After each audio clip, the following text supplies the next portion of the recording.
Hey C3 family, welcome to day 9 of NovemberFast. I don't know about you, but for me, our first 8 days have been remarkable. Our topics, our activities, our time in Proverbs, they've all been really good. But my absolute favorite part of NovemberFast has been the fasting. And today, I'm focusing on the theme, practical fasts. So let's dive in. In Matthew chapter 6, Jesus was preaching to a humongous crowd, and he was part way into his famous message known as the Sermon on the Mount. It started off with the Beatitudes, blessed are the poor in spirit, for theirs is the kingdom of heaven. Blessed are those who mourn, for they shall be comforted, and so on. Well, then Jesus went on to briefly speak on topics like anger, lust, divorce, oaths, retaliation, loving your enemies, giving to the needy, and the Lord's Prayer. Then in verse 16, Jesus began to speak on fasting. You remember that fasting is a process of denying yourself of something now because you're believing for something better down the road. And while speaking, Jesus said, and when you fast, and again in verse 17 he said, but when you fast, and I think that's a key point to grab onto. Jesus introduced fasting kind of as a matter of fact, as if it was given that the people following him would be fasting and fasting regularly. Now, during NovemberFast, I've challenged you to do just that, and I'm confident it's been on your radar. Today, I want to take a moment to share what my fast looks like and what I'm experiencing in the process. I don't hear a lot of people talk about this, so it's probably of value for you to hear. And if anyone's thinking, hey, Steve, you're not supposed to tell anyone that you're fasting because, of course, Matthew 6:18 says, when you're fasting, it should be done in secret or you'll lose your reward. Well, I'm not standing on our street corner with a sign that says, I'm fasting, I'm an amazing Christian. I'm talking to you, my family, and I'm sharing as your pastor so that you can grow in this area, so I think I'm okay. So here we go. First, I'm fasting portions of social media. I've moved my social media icons off my home screen and I've turned off all notifications. I've also reduced the time I would normally spend, just kind of scrolling through my feed by limiting myself to a few timed moments in the morning and a few in the evening. I do still make those encouraging or church-related posts, but when I do, there's just no scrolling through my feed. Now the payoff, it's been noticeable. I have more time, I'm far less agitated, and I'm up to speed on current events without feeling poisoned or overwhelmed by them. It's definitely improved how I feel, and feeling better impacts everything else in my day.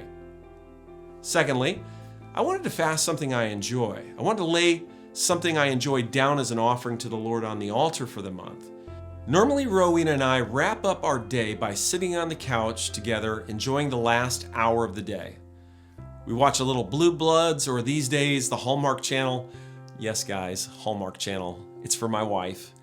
And it's typically then that I enjoy a nice glass of dark red wine. It's a routine that I look forward to. In Scripture, wine is symbolic of God's abundant blessings, and not to over-spiritualize it, but that glass at the end of the day reminds me of all the other blessings that overflow from God into my life. And I enjoy the flavor, and in that setting, it's a great way to relax and wind down my day. Now, to be clear, giving this up hasn't been painful or difficult or really even a sacrifice, but it is a break in my normal routine that's noticeable.